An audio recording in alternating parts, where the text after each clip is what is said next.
নমস্কার, সনাতনের পথে চ্যানেলে আপনাদের স্বাগত। আজকের আলোচনার বিষয় গেরুয়া রঙের পতাকা ও গেরুয়া বস্ত্র। কেন সনাতন ধর্মে এই রং এত গুরুত্বপূর্ণ?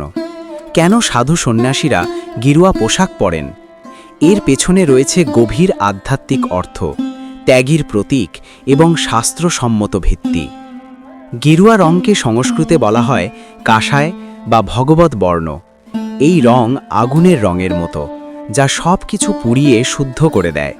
সেই কারণে গেরুয়া রং ত্যাগ, বৈরাগ্য এবং আত্মশুদ্ধির প্রতীক হিসেবে গ্রহণ করা হয়েছে। সনাতন শাস্ত্রে বলা হয়েছে, যে ব্যক্তি সংসারের মায়া, আসক্তি এবং ভোগ বিলাস ত্যাগ করে আত্মার উন্নতির পথে চলতে চায়, সে গেরুয়া বস্ত্র ধারণ করে। এই গেরুয়া বস্ত্র তার জীবনের এক নতুন পরিচয় দেয়। সে আর শুধুমাত্র শরীর বা জাগতিক পরিচয়ে সীমাবদ্ধ নয়, সে ঈশ্বর সন্ধানী এক পথিক। শ্রীমদ্ ভগবদ্ গীতায় ভগবান শ্রীকৃষ্ণ অর্জুনকে বলেন, বিহায় কামান্য সর্বান পুমাংশ্চ চরতি নিষ্পৃহাঃ নির্মমো নিরহংকারঃ স শান্তিমধিগচ্ছতি। অর্থাৎ, যে ব্যক্তি সমস্ত কামনা ত্যাগ করে, আসক্তিহীন হয়ে মমতাবোধ ও অহংকার ত্যাগ করে জীবনযাপন করে, সেই প্রকৃত শান্তি লাভ করে। এই শ্লোকটি গেরুয়া জীবনের মূল দর্শনকে প্রকাশ করে। গেরুয়া পোশাক শুধু একটি রং নয়, এটি সেই ত্যাগ ও নিঃস্বার্থতার প্রতীক যা মানুষকে ঈশ্বরের কাছে নিয়ে যায়।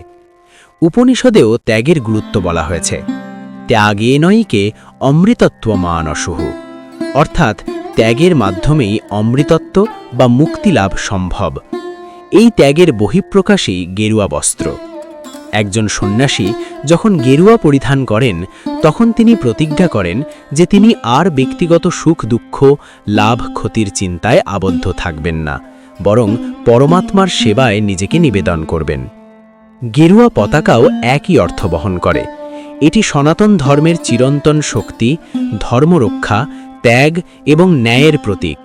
ইতিহাসে দেখা যায়, বহু ঋষি, মহর্ষি এবং ধর্মযোদ্ধারা গেরুয়া পতাকা ধারণ করে ধর্মের রক্ষা করেছেন। এই পতাকা আমাদের মনে করিয়ে দেয় যে সত্য ও ধর্মের জন্য সব কিছু ত্যাগ করাই প্রকৃত মহত্ব।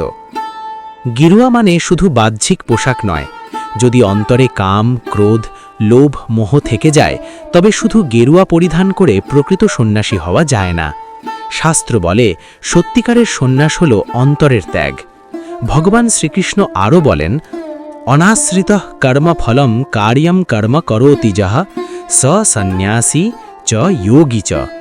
অর্থাৎ, যে ব্যক্তি কর্মের ফলের আসক্তি ত্যাগ করে নিজের কর্তব্য পালন করে, সেই প্রকৃত সন্ন্যাসী। তাই আমরা বুঝতে পারি, গেরুয়া বস্ত্র আমাদের শুধু একটি পরিচয় দেয় না, এটি আমাদের মনে করিয়ে দেয় আমাদের জীবনের লক্ষ্য কী হওয়া উচিত: ত্যাগ, সত্য এবং ঈশ্বর প্রেম। এই শিক্ষাটি আমাদের প্রত্যেকের জীবনে প্রয়োগ করা উচিত।